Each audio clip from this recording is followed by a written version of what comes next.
This is Representative Henry Wayne Howard, and I'm just happy to be here. We're into another legislative year, 2016, here in Atlanta, Georgia, and I am always happy to have some of my colleagues with me to talk about some of the things that are coming up. But today is a special day because this weekend is Martin Luther King's holiday weekend, and we thought it would be appropriate to talk about some of the struggles, some of the things that he fought for. And we hear these things all the time, and what better person to come and talk about them to us, none other than my friend from Liberty County, Representative Al Williams. How are you?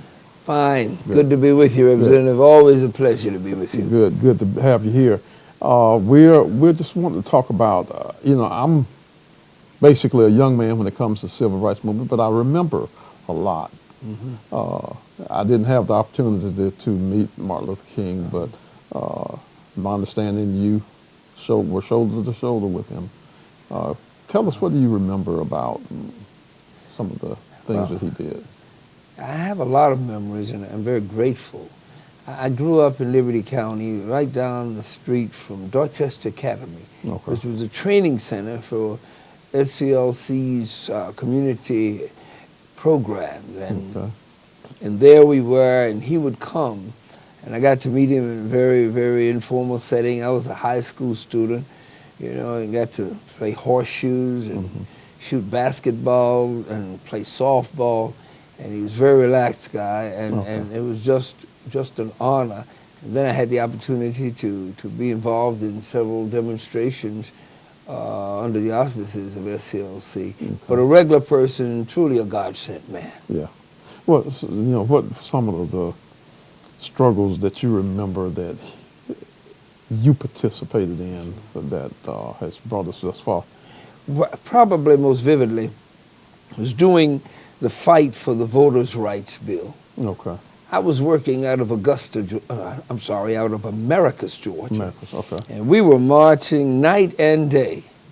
And I think one of the most profound moments in my life was on that hot day in August when the bill was finally signed. And word got to us, and we had people lined up at the courthouse in Sumter County.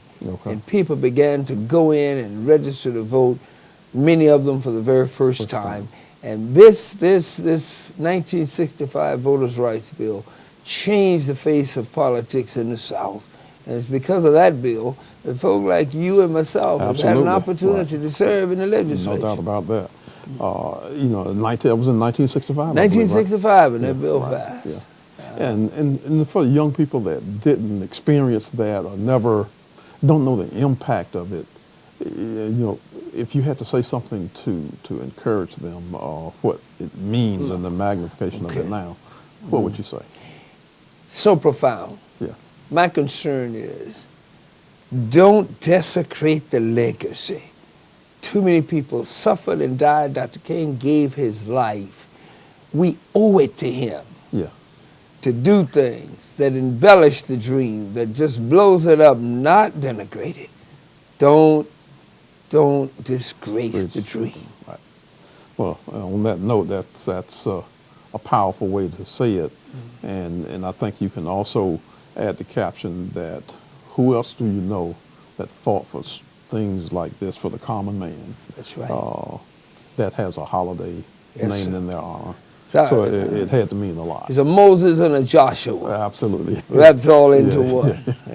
Well, thank you for sharing that with us. Thank you so much. And we look forward to continue working the rest of the session. We're just getting started. But just getting started. Yeah, a lot more to go, and we won't disappoint our leader, Dr. Martin Luther King. To God be the glory. All right, thank you. All right, thank you. All right.